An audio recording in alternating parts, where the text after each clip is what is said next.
बांग्लादेश के बाद 8 टीमों का भी क्या इनकार, फंस गया वर्ल्ड कप, अब मच चुका है हाहाकार, क्योंकि अब बोर्ड्स के बीच में भी शुरू हो गई है तकरार। जी हां, आईसीसी टी20 वर्ल्ड कप जो भारत और श्रीलंका में होने वाला है, उस पर कहीं ना कहीं अब और भी ज्यादा विवाद खड़े होना शुरू हो गए, क्योंकि अब खिलाड़ियों को रोका जा रहा है, टीमें पूरी नहीं हो पा रही है और अब धीरे धीरे बाकी टीमें भी आईसीसी से शिकायत कर रही है, क्योंकि भारत में अब कई सारी टीमों की लगभग नो एंट्री हो चुकी है, क्योंकि अब वीजा विवाद जो है वो वर्ल्ड कप में सामने आ चुका है, क्योंकि कई सारी टीमों के खिलाड़ियों को वीजा नहीं दिया गया क्योंकि वो खिलाड़ी पाकिस्तानी मूल के हैं।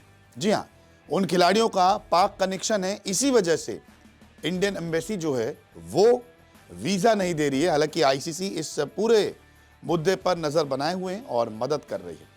क्या है पूरा मामला आपको बताते हैं, और कितने पाकिस्तान मूल के खिलाड़ी हैं, कौन कौन सी टीमों में, इसकी जानकारी भी आपको अपनी इस खास रिपोर्ट में देते हैं।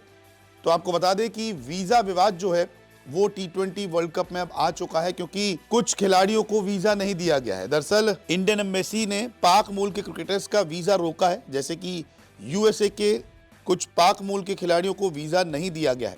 यूएसए के 4 खिलाड़ियों को वीजा नहीं मिला है और वो एयरपोर्ट पे बैठे हुए नजर आए थे। इसमें अली खान, शायान जहांगीर, मोहम्मद मोहसिन, एहसान अली है।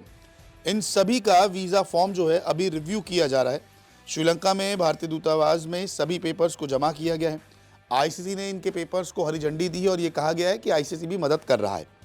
इंडियन एम्बेसी ने यूएसए एम्बेसी से कुछ जानकारी मांगी है इन खिलाड़ियों के बारे में और पूछताछ कर रही है कि पाक कनेक्शन जो है इनका कितना सही है, कोई खतरा तो नहीं है। तमाम जो फॉर्मेलिटीज होती है वो अब इंडियन एम्बेसी जो है वो कर रही है यूएसए एम्बेसी के साथ मिलकर। कुछ सवाल जवाब किए गए, उसके बाद जो है इनके फॉर्म को क्लियरेंस मिलेगी। अगर नहीं मिलती तो आप कैसे मैचेस खेलेंगे? अगर आपके 15 में से 4 खिलाड़ी बाहर हैं जो आपके कोर टीम का हिस्सा, अगर वही नहीं होंगे तो आप मैच कैसे खेलेंगे?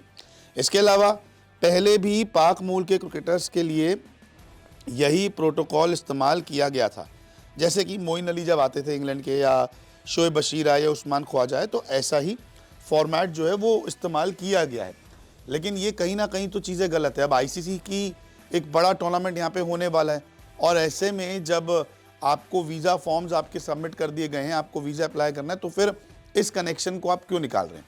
तो कहीं ना कहीं अब अगर बांग्लादेश एक जगह अटका हुआ है कि हम भारत में आके नहीं खेलेंगे, तो हो सकता है कि ये टीमें भी इस रवैये के बाद कह दें कि हमें भी अब भारत में मैच नहीं खेलने, आप हमारे मैचेस जो श्रीलंका में ही कराइए। तो अब घमासान शुरू हो चुका है, हाहाकार मच चुका है, क्योंकि सिर्फ यूएसए में ही पाक मूल के खिलाड़ी नहीं हैं। यूएसए के अलावा भी कई सारी ऐसी टीमें हैं जिसमें पाक मूल के कनेक्शन वाले खिलाड़ी हैं। तो क्या अब सबके वीज़ा रोके जाएंगे? अगर ऐसा ही होगा तो उन टीमों की भी तो बेइज्जती है, क्योंकि वो अपने देश को रिप्रेजेंट कर रहे हैं। और ऐसे में अगर किसी का वीज़ा रोका जाएगा तो फिर टीमें भी जो है बेइज्जत महसूस करेंगी। वो भी अपील कर सकती है आईसीसी की अगर वीज़ा ही रोकना है, इतनी फॉर्मेलिटीज़ करनी है, तो फिर श्रीलंका में मैच करा दीजिए, आप भारत हमारे मुकाबले रखिए ही मत। तो अब घमासान शुरू हो चुका है। लेकिन और कौन कौन सी टीम में पाक मूल के खिलाड़ी हैं? क्योंकि यूएसए में तो 4 खिलाड़ी है, लेकिन इसके अलावा भी कुछ ऐसी टीमें हैं जिसमें पाक मूल के खिलाड़ी खेलने वाले हैं टी20 वर्ल्ड कप और जो भारत में आएंगे। दरअसल यूएसए के अलावा नीदरलैंड के साकिब जुल्फिकार का पाक कनेक्शन है, क्योंकि उनके पिता पाकिस्तान के सियालकोट में पैदा हुए थे। तो ये भी एक खिलाड़ी है नीदरलैंड्स के जो पाक मूल के। अब क्या नीदरलैंड का मैच जो है वो हम भारत से हटा दें? क्या इनको वीज़ा नहीं दिया जाएगा कि आपका कनेक्शन जो है पाक मूल का, या फिर इनके लिए कुछ अलग रूल जो है, नियम जो है वो निकाले जाएंगे? तो ये भी एक बहुत बड़ा सवाल आ चुका है। ओमान में तो 5 खिलाड़ी पाक मूल के हैं, जैसे मोहम्मद नदीम, नदीम खान, शफीक जान, फैसल शाह और शकील अहमद, इनको शामिल किया गया ओमान की टीम में, लेकिन ये तो पाक मूल के हैं। तो क्या इनके मुकाबले भी अब सोचे कि कहीं और हो सकते हैं? क्या ये भी अब बगावत करेंगे आईसीसी से? वहीं जिम्बाब्वे के सिकंदर रजा तो पाकिस्तान मूल के हैं, उनका कनेक्शन है, लेकिन वो तो जिम्बाब्वे के कप्तान है। क्या इनके कप्तान को अब भारत में नहीं आने देंगे?